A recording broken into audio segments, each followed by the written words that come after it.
Hello, and welcome to the virtual Scandinavia House and today's book talk W, a novel with the Swedish authors Steve Sem-Sandberg and the translator Saskia Vogel. W, a novel is now out from the Overlook Press. And a big thank you to them for helping make this talk possible.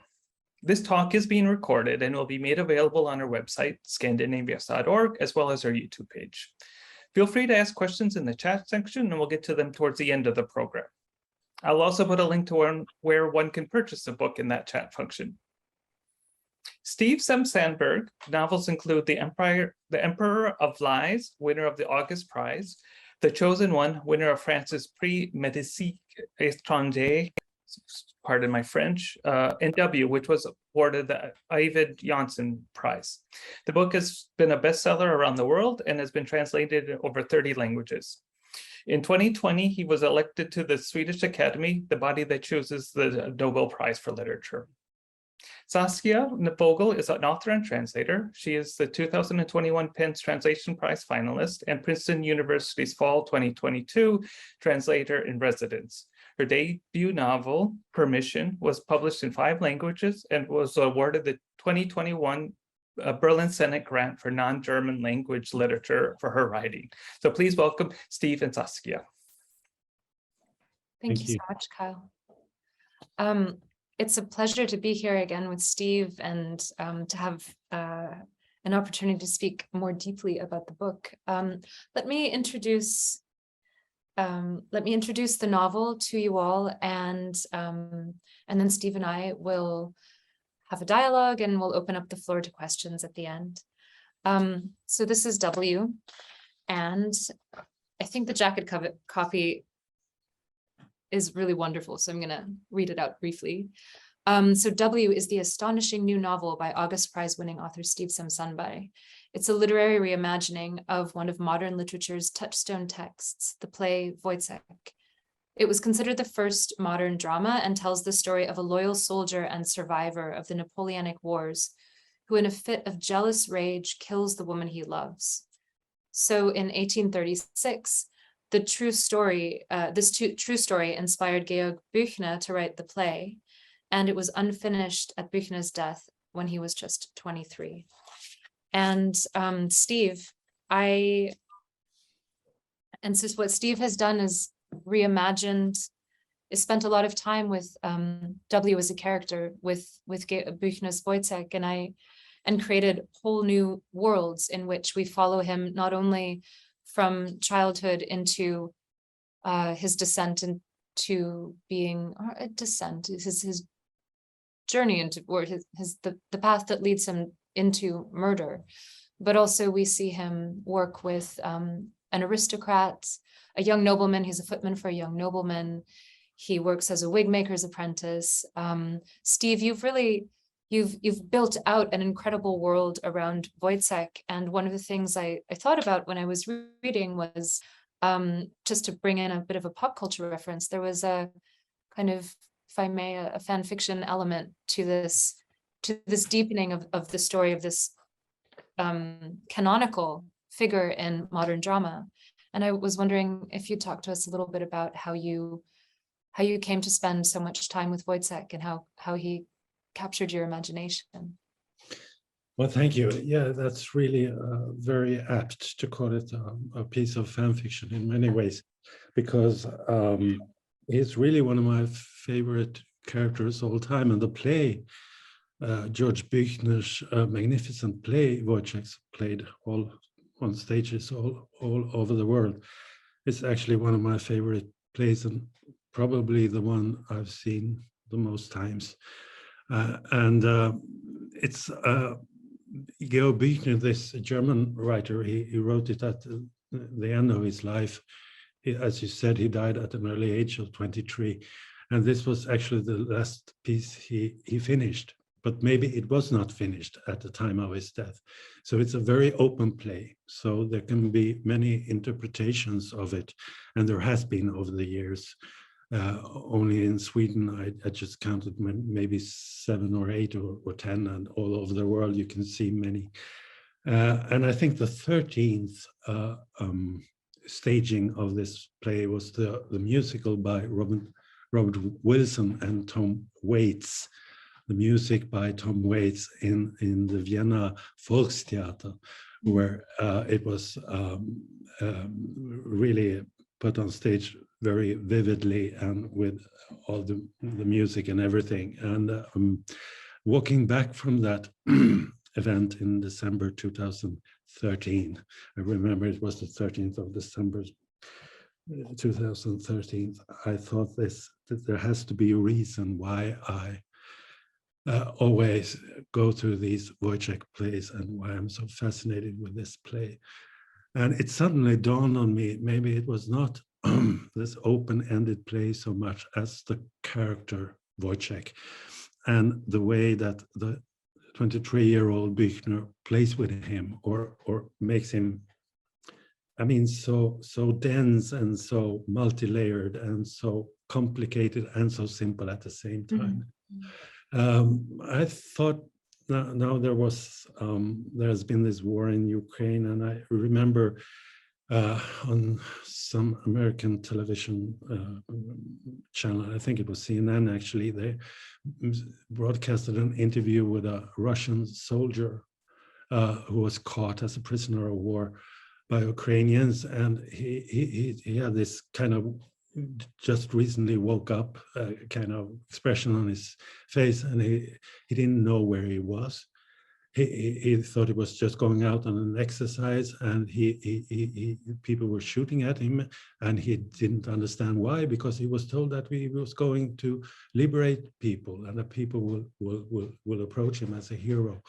And for a contemporary reader, maybe this sums the character of Woyzeck up a little bit, sums him up, because he's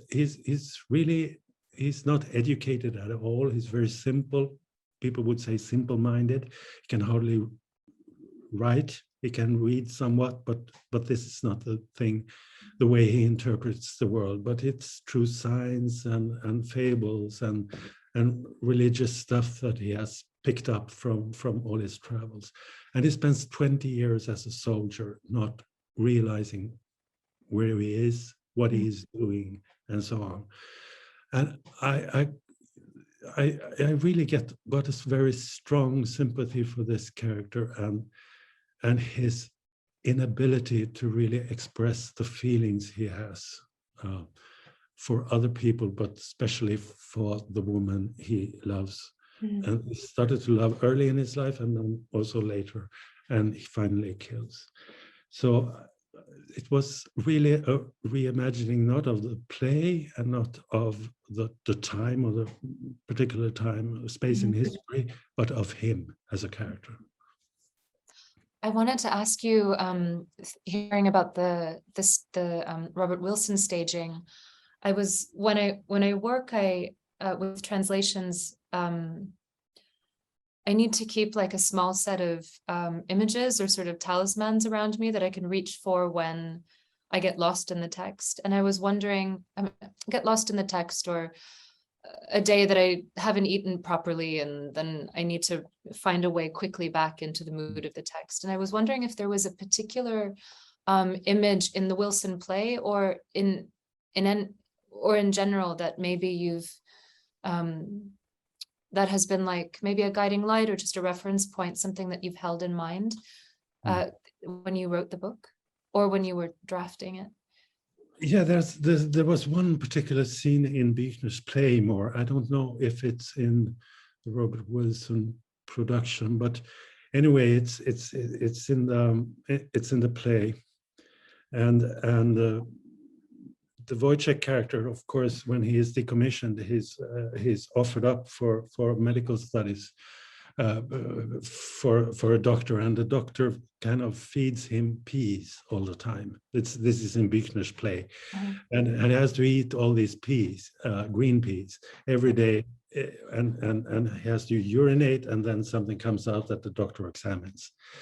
And during this procedure, when he's used one more time, he tells the doctor about some of his imaginings, and he's out in the field, and he sees all these, the wood in the woods, and the ground is covered with mushrooms. And he asked the doctor, but doctor, have you really considered this, all the mushrooms in the fields and the patterns they form? If you were to be able to read this, what would you read? What would you understand? And the doctor says, Woyzeck, you have an aberratio. You're a deviant. So, and this is, you know, it pushes the boundaries between normality and not normal, between normal, healthy person and sick people. This is very, very fluid lines, and I think it runs through the whole of my book. Well, there's a very there's this kind of different frameworks of knowledge and understanding, I think, is a really interesting theme in this book. You have like the young nobleman imparts a certain kind of knowledge to Woyzeck. He has this writing cabinet that contains a lot of like medical specimens and treasures and shells and photographs kind of.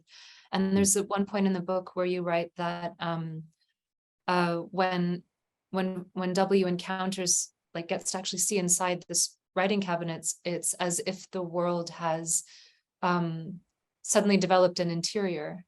Yeah. And what's interesting is that he's both curious and perceptive, but also there's a distinct limit to his understanding, maybe because of his beliefs or because of what he's had access to. And of course, he's in a different framework of knowledge and understanding. I think you had mentioned before, like pre-psychology, like pre-Freudian conception of man. Yeah.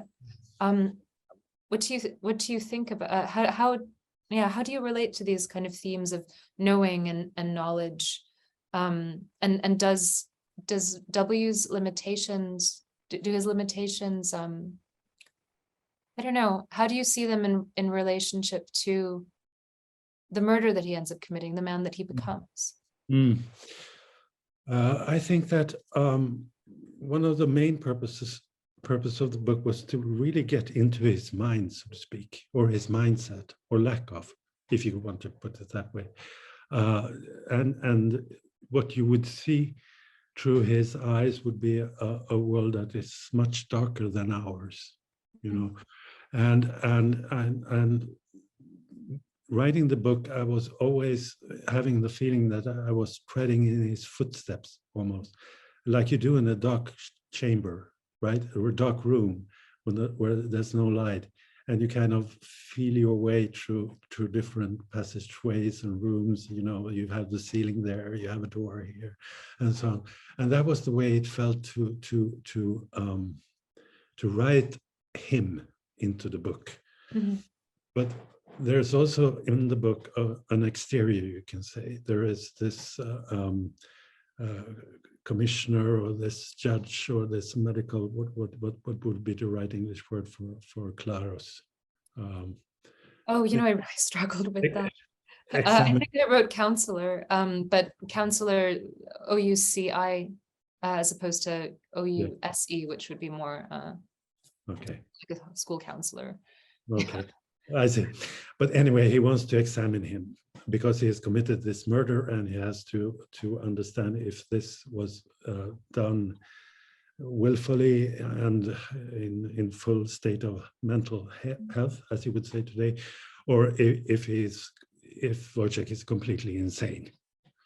So this is the outer world, and the strange thing in the book would be that Woyzeck actually is not trying to hide anything. He doesn't have a theory of the world. He doesn't have anything but superstitions, you would say. But when Claros, as this examiner counselor, is called, that's the word for clarity, right, in Latin. So he wants to bring clarity to the case. I mean, Woyzeck is the one who is lucid, who answers all these questions with, it happened this way, and then this way, and this way, and this one. And Claros is the one who is really, I mean, fumbling around, and he's knocking on Woyzeck. Where are the voices? Are they behind the ear, or in the front lobe, or some other way. And you tell me, and he gets angry when Woyzeck cannot tell him what part of the head the voices are, and so on. So there's also, when reading the book, or it was for me when writing the book, also trying to put this perspective on the character Woyzeck, this pre-Freudian, as we can call it, way of understanding madness. And the point is that Woyzeck understands what he has done, but Clarus doesn't. And the only explanation he can give is that he was not suffering from post-traumatic stress during the war. He's just one of those moral, useless, worthless human beings, as he has always been treated, and should have be punished by death, so to speak. I mean, Steve, even though we know from the very first page that Woyzeck is a murderer, and from the very first pages that he kills the one, and probably the jacket copies, I'm sure this is no spoiler, that he kills the woman that he loves. I felt so much sympathy for Woyzeck throughout the entire book. Like you understand. I feel like you give the readers so many opportunities and so much context, and there's so many ways to see and understand him. And I think, kind of as a modern reader, I think some of the ways that he thinks about the world, they're very familiar. And so I felt like I was constantly being shown a person whose life trajectory truly could have gone a completely different. Exactly. And that's such a tragedy in the book, and makes this this book that is filled with like so much beauty and but also so much darkness. It's like a fundamental tension for me in the book that propelled my reading experience. I've prepared a really short reading that we'd like to share with you, a little bit in Swedish and a little bit in English. There's this one scene on the ice that I think sums up a lot of what we've been talking about, but also gives a really beautiful, or a really sort of sharp insight, a peek into Woyzeck's mind, and and also this sense of building on what Steve said about the Ukrainian soldier, Russian soldier. Sorry. Russian soldier, thank you. That he never quite knew where he was. One of the things that I found so fascinating about the book was, in Woyzeck's 20 years as a soldier, he's almost never in battle. He's usually just kind of walking from place to place. And this in-between space, this liminal state, is both external and internal. So, Steve, would you give us a taste of the Swedish before I jump into the English? Can do that. It starts like this in Swedish. Om natten är himlen så stor och svart att det känns som att om han tog ett enda steg till så skulle han falla rätt ner i den, som i en upp- och nervänd brunn. Och stjärnornas bilder sträcker sig hela vägen ner till horisonten. Vi tror att natthimlen är ett mörker fyllt av orörliga stjärnor, brukade unge doktorn säga. Men i själva verket är det tvärtom, förstår Woyzeck. Stjärnorna rör sig ständigt. Det går inte en dag utan att allting störtar.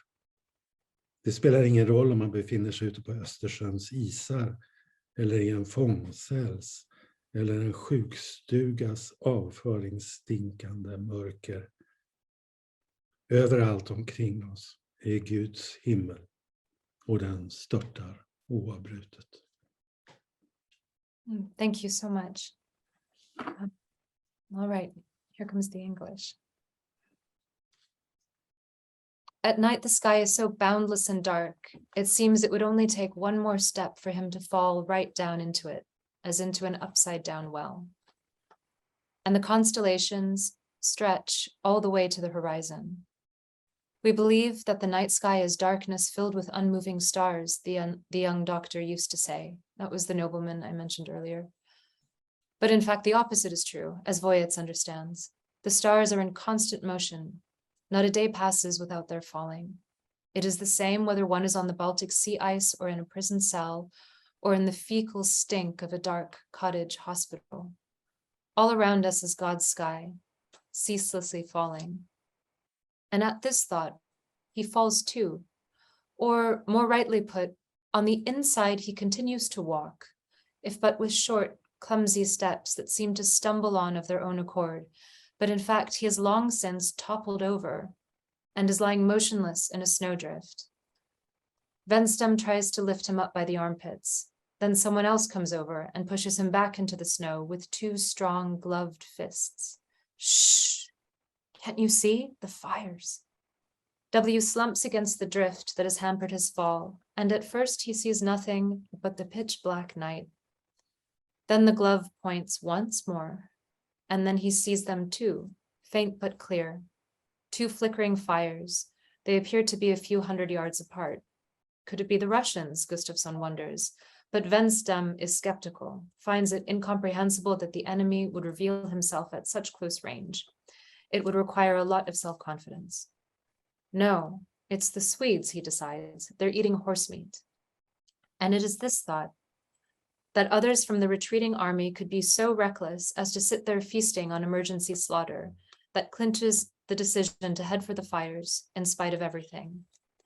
This, and perhaps the ancient draw of fire with its promise of human warmth and fellowship. They have made it no more than halfway when they are attacked. W's first thought is that this is an ambush carried out by several men coming at them from all sides. Then he realizes it is just one man, ursine, fur-clad, and roaring so loudly it sounds like the noise of more mouths than the single red maw suddenly gaping beside him. W whips out his rifle but barely manages to attach the bayonet. The stranger has already knocked him into the snow, and so he simply plants his bayonet right into that open, bearded gullet. Still the stranger continues his advance, waving both arms in the air as though he wanted nothing more than for the point of the bayonet to be lodged deeper in his skull. A terrible moan is heard. Hands wrapped in rags claw at the barrel of the gun before the stranger stoops over the rifle, which W has let go of in sheer horror. He hears the creak of boots in the snow. The others are already at his side, but have stopped in their tracks. It's Sergeant Kvast, Gustafsson finally says. He must have lost his mind. He kneels and lays his head on the man's chest and listens for a heartbeat, then gets up and shakes his head. Or he thought we were the Russians, someone else suggests. The gazes, turning to the fires, waver once more. Against the firelight, contours of people running to meet them appear. Swedes, thank God. Jubilation as the sundered regiment reunites. W stays behind Kvast's corpse. His hands, still blue and cold, are shaking. Finally, someone returns with a sledge. They help each other lift Kvast onto it. The bayonet is still in Kvast's mouth. As though he were staked to the ice, the yellowed white of one eye turned to the heavens, bloody mucus and icicles dressing his beard. You do know that I have to arrest you for this, the field usher says as they walk. It's for the court to decide whether or not you were acting in self-defense. What I love about this section is we both get this insight into the way that W is perceiving sort of his physical experience in the world, but also his metaphysical experience in the world. But then also it's a glimpse into this framework that he's stuck in, that what happens is gruesome and so beautifully, gruesomely written. Your details really took my breath away at every turn. And it seems like a natural course of events. There's confusion on the ice. There's been a recent snowstorm. They're crossing ice now. It's dark and mistakes happen. But of course, it's within this framework and there are witnesses and mistakes happen, but they also have consequences. So what could be understood as one of the vagaries of war and a tragedy in itself, but something that one can have some sympathy for, I see how this could happen, I think, as a reader. But then, of course, it's such a sharp and jolting end when in this place where you're reacting, where your characters are like deep in this physical experience, deep in fear, deep in a not maybe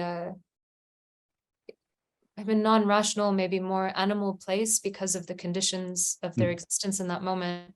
Suddenly this like I almost imagine like gates close immediately, or a box lands over the characters where but because they're still in this framework of the military where there is law and a certain kind of order. I feel like this is a kind of recurring theme, the human that expands and reacts, but the frameworks that box in and determine, and then of course shape, in this case, the course of W's life. I was wondering if you could talk about that a little bit. Yeah, that's true. That's completely, it's very well put. I think that's something that's a recurrent theme in all my novels, but put very much to the point in W, that you're really even if you're acting out of your free will and think that your actions are determined by your own will, you're always doing things on other people's behalf, and you're always in a way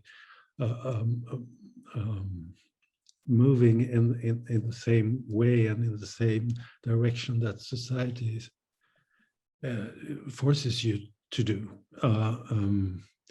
And in your most free moments, when you feel the most free, you're actually just moving in a cage.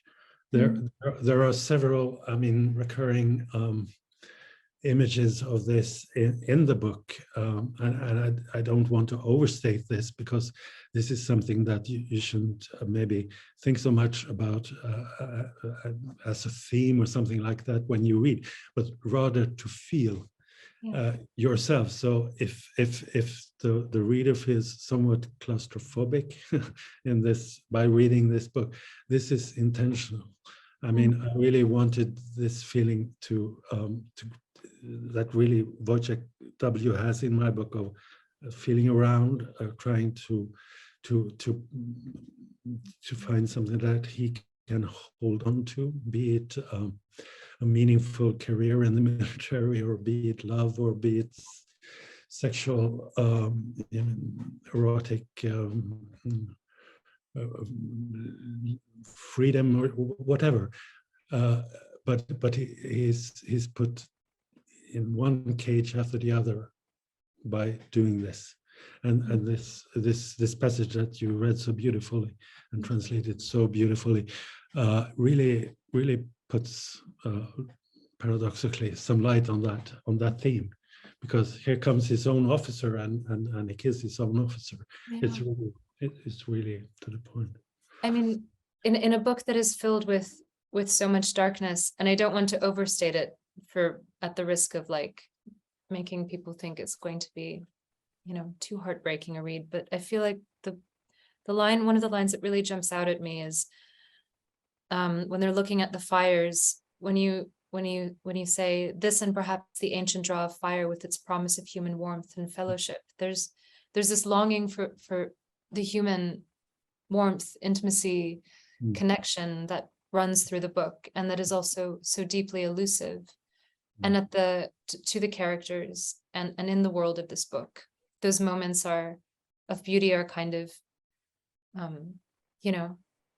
they're not always present. And then another part of my reading experience that I found so, I guess, unique to this book, or so prominent in this book, was, he could have killed an enemy and that would have been fine. Exactly. And you keep us on this knife's edge so much, where we're like, well, it could be good now. And yet these outside forces, or W's own folly, or, kind of they fail him. If I may, one of my favorite kind of threads in the book are these moments of grace where Woyzeck is using W is using his hands because he loves to help, and it's something that he's sort of got a natural instinct to kind of help, to mend, to there's a really beautiful scene that is comes shortly before this one, where they're on an island and staying with a farmer, and he's whittling some blocks for one of the farmer's daughters, and they're playing, and he makes this lovely like wooden block game for her, and they have this really tender moment where she's teaching him. She's like, you write that she like grips his face and starts pushing his mouth and moving his mouth around so that he can pronounce the words in Swedish properly, and he's saying them in German. And meanwhile, he's also getting more rations in this farm context, because he's helping mend, he's helping mend. And this like impulse he has to be of service sometimes brings him grace, like extra food or this connection with this young daughter. And yet, oh, you know what I'm just thinking of? I'm thinking of when the piece of wood that he's whittling actually sets his life on a completely different course, when he pokes the prostitute that he doesn't quite want to go down to the river with, but sort of the situation conspires to get him down to the river, and he jabs her. Just, he doesn't penetrate her, but he like prods her with a stick, with a stick, and just sort of and that is like that becomes a huge turning point in the novel for him in terms of where his life leads. And there are many of those scenes in the book. Well, actually, when we're talking about this, I wanted to ask you, Saskia, about actually the job of translating the book, because it's maybe you should inform the reader of this. I mean, it plays out in the early 19th century, and I wanted to, since everything is seen through, many parts of the book are seen through the eyes of Woyzeck, I wanted also this to be reflected in the language. So the Swedish I use is a quite oldish Swedish, you can put it that way, slightly archaic. Sometimes I use words that are not colloquial anymore. And I thought several times about the difficulties it must be to turn this Swedish, which is strange also to many Swedes, into the accurate and very fluent English that you have done. Was that difficult, or how do you, as a translator, do those kind of wonders? This has been the most challenging project I've had to date. I think because it stretched me the most. I've been translating for about a decade now, and I think the projects that a lot of the projects I've had in the past, I translate a lot of contemporary Swedish fiction.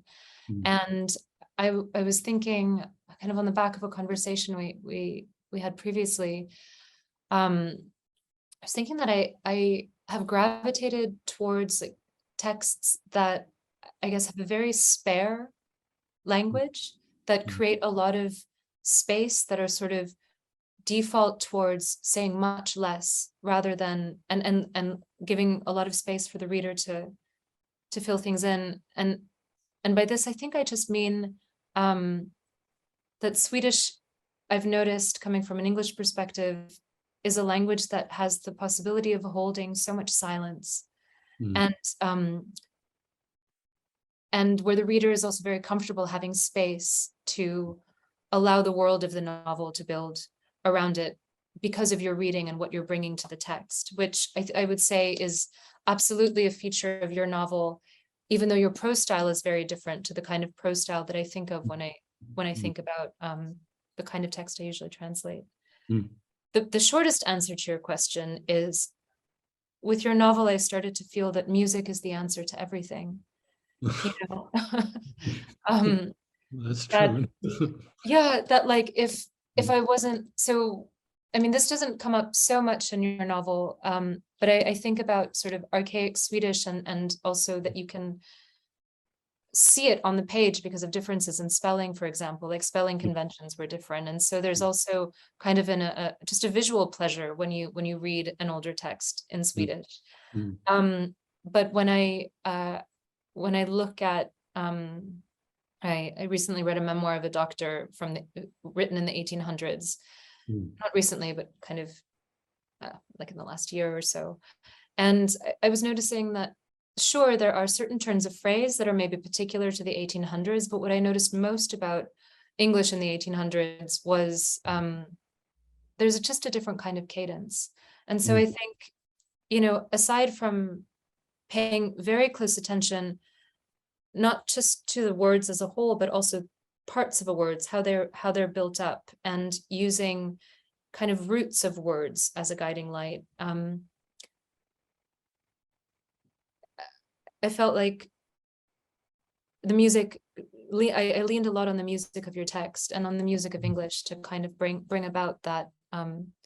So language, as you've all heard, is rich and not sort of, it's not archaic, but it definitely feels kind of another time, or it has a quality that puts you in a certain frame of mind temporarily. Yeah. That's very wisely put. Cadence is the key word here.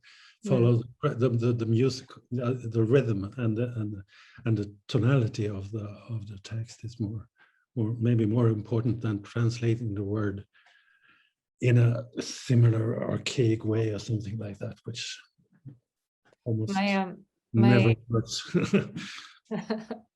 Yeah, I mean, one-to-one literal translation. I translated a book recently where I used that as my method because I felt like the book could really, it played on a kind of an absolute minimalism in its language with a lot of fragmentation and things. And it felt like an opportunity to do a literal translation because there's a really interesting, there are nice parallels between English and Swedish that can allow for that. And I think as a translator, one of the things that I really enjoy is, yes, I want to translate the book. I want to bring its spirit into English. I want to bring, inevitably a translation is subjective because I'm bringing my reading of the text to the text, which influences word choices. But I'm also kind of very interested in pushing the boundaries of English because after all, these are Swedish texts. And one of the things I also try to convey, and I feel like this is perhaps an impossible project, but it's something I kind of hold in mind, is I do want the English language reader to feel that this is a Swedish text, not by drawing the reader out of the reading experience by making the text deliberately strange or following a sentence structure that feels entirely out of place in English, but I try sometimes to, I always try to see how far I can push English to sort of keep the sensibility of Swedish in the text as well. And yeah, that's sort of a forever project. And I think Alexander Hammond said at an event recently that, that literature is kind of utopian project. You have an idea of how it's going to be, but it never turns out quite the way you expect. Never reach it fully. No, that's true. This question might sound crazy to you, but it's just popped up into my mind. But your novel Permission was also translated into Swedish to turn things around by Johanna Lycke-Holm, who is also a writer, you have to point out. And did you have this discussion with her regarding your language and turning it into Swedish? Absolutely. Funnily, like I felt in the reviews that came in Sweden, I really felt like the book was understood in Swedish.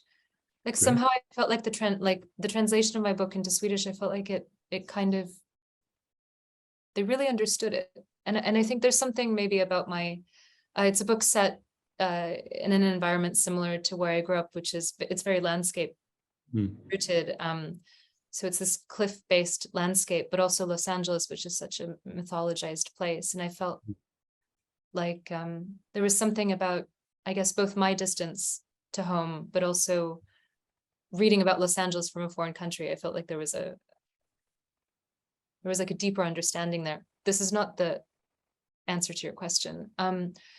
Johanna and I also translate Johanna Lyckoholm. Yeah, I know. Yeah, and the translation I mentioned earlier that I was doing kind of a one-to-one translation as my first draft is the book that is coming out in English in November called Strega. And so like I felt a really strong affinity with her writing when I read her first novella. And I was so happy that she was able to translate the book, because on one hand, Swedish has influenced my writing in so many ways. When I talk about stretching English for the authors that I translate, it's also stretching myself stylistically as a writer, and really just getting, as a writer, translation is a place where I get to play with style and try new things on. And in the beginning, like when I was first writing my novel and translating, the two felt far too close, and I felt like I was like stealing from authors I was translating, because I would in Carolina Ramqvist's The White City, there's one scene that really helped me understand how to write a dinner scene. And so when I wrote a dinner scene, I was completely paranoid that I had just stolen her dinner scene. You know, and I read them side by side, and I'm like, they're identical, but I'm like, actually they're not identical at all. But there was that uncomfortable sense of imitation. And I think that now that I'm sort of a decade into translating, and I've gotten the novel out of the way, and I've written a lot more in this decade, not novels, but short pieces. Now I find it, this stylistic playfulness, the stylistic experimentation, where I get to try on a different style with each novel, that's become a really important part of my writing practice. And I told Johanna, I guess this is the short answer to your question. I told Johanna that I had, you know, I'd read Rutelarp, I'd read, you know, a number of authors, and for example, Ramqvist, and that if she read something in the book and thought, this feels like Swedish, it's probably because I was thinking of Swedish as I was writing it. Because my book has a level of fragmentation in its sentences, a playfulness with grammar and punctuation that I certainly have taken from Swedish contemporary prose, or been inspired by or influenced by, rather than coming from like an American tradition of letters. And I try not to think about it too much, because I don't want to over intellectualize it, but I like the jazz of the feeling of like moving between all these styles, and then just sitting down and letting the body be the sensory instrument that it is, and going. Yeah. Great. That was a good answer to my question. Thank you. Oh, thanks. I waffled a bit, but we got there in the end. Yeah. Gosh, what more should we say about W? Actually, I have a question about, since you have a new book that came out just now. The translation of the title is The Ocean. And I read one of your reviews, which was praising your absolute skill and mastery and in the art of the novel. And one of the things that's so exciting about Woyzeck to me, or W to me, is, you know, yes, it's prose, of course, it's prose, but there are we have snippets of like older texts that are relevant to the time. You know, there's like such a playfulness in the form. Here's a list of kind of notes on love.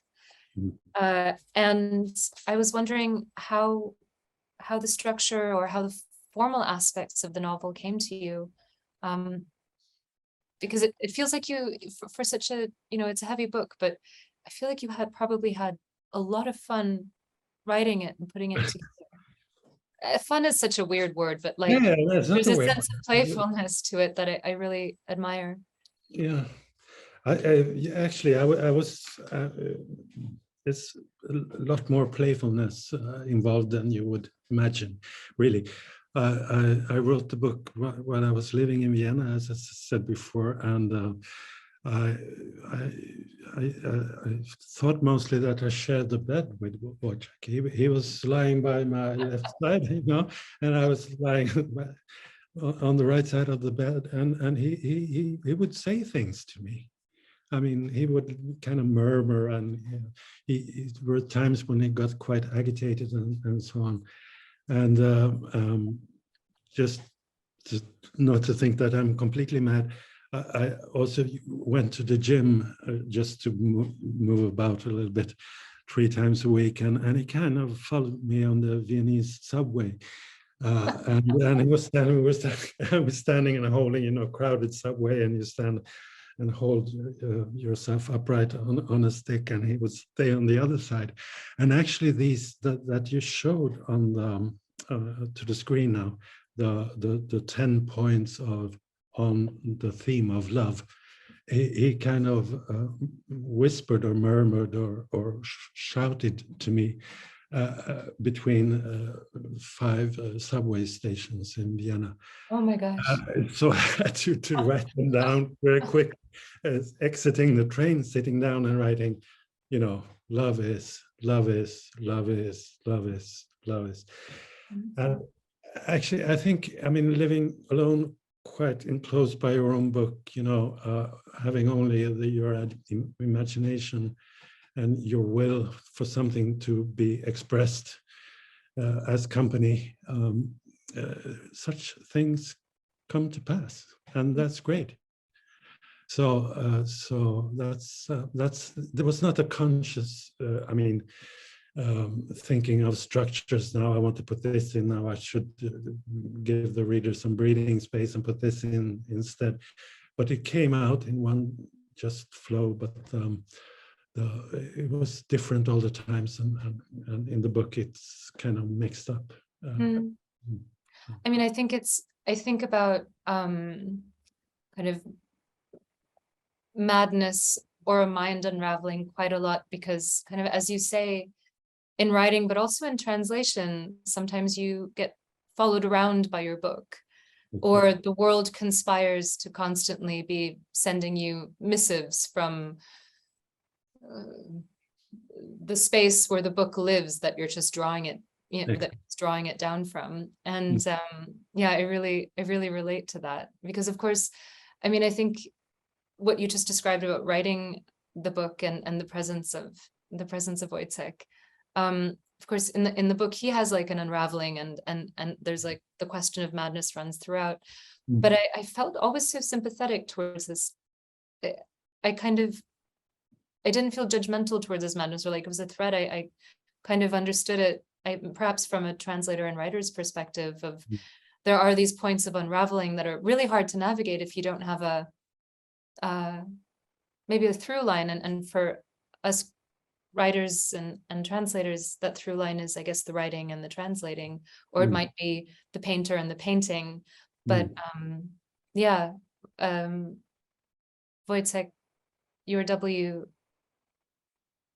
I wonder if this is where his darkness is the thing that turns it into madness, instead of something that could be channeled into a different mode of being, or a generative act. I think you had a point earlier on here, when there is many points in his life. There are many, turning points, or whatever kind of points, where things could have turned out differently had the circumstances around him been different. You have to emphasize, he really murders a person. He really kills this Johanna, and this is something he does out of practice from 20 years of serving in different armies. So he really does this thing. But deep behind, I wanted the reader to feel that this is a really sensitive human being who might seem to be lost or out of touch with reality, but has all these emotions in him, and all this capacity of feeling, and also of empathy. Like you said, he wants to touch things with his hands. He cannot do it with words or intellect, but with his hands. And he really does this. And during maybe different circumstances had he been born in this century instead of the 2 centuries back, he would have turned out an artist or something like that. You could at least imagine that. And I really want the reader to have that feeling that you so well described now, that there is much more to him than he himself can express. Yeah. Thinking about Woyzeck whispering to you or screaming to you on the Vienna Underground, I was wondering, before we open up to questions, may I read maybe the first three points? Yes, please do. And I have a side question, just personal curiosity. I have a very distinct picture of what Woyzeck looks like when he's in bed with you and on the subway with you. Would you tell us what he's wearing? I'll tell you what I'm thinking if you tell me what you think. Or not, if you need it to be private. No, I think that you should tell me what he's wearing. I'm I'm imagining him kind of in a tattered like garment that could be any garment. Maybe it used to be a jacket that's also of an indeterminable color because it's probably dirty and washed, and he's wearing a helmet. Exactly. Yeah, really? Yeah.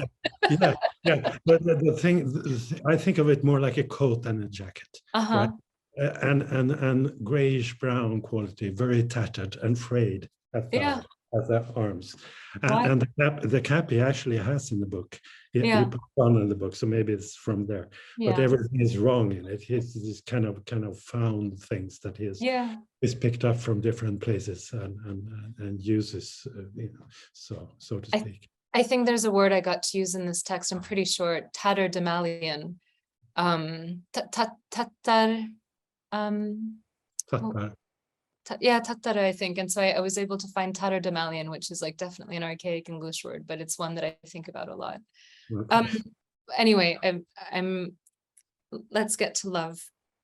So now that Steve's told me that Woyzeck was following him on the subway, this page feels very different for me. The page before says in parentheses, "Sing for me."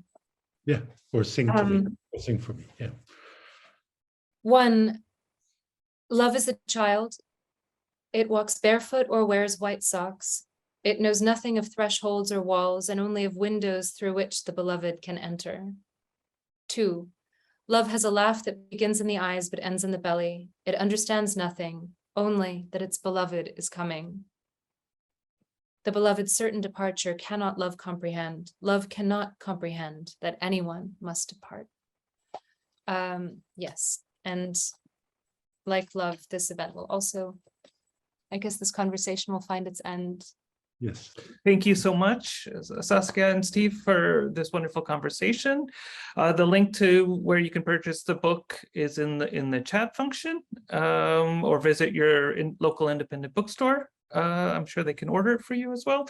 And thank you, audience, for tuning in. And I hope to see everyone in person soon as well. We are open at Scandinavia House as well, but we'll continue to do these virtual events when we can. So thank you, and I hope to see everyone soon. Thank you, Bye. Kyle. Thank you. Thank Steve. you. Bye.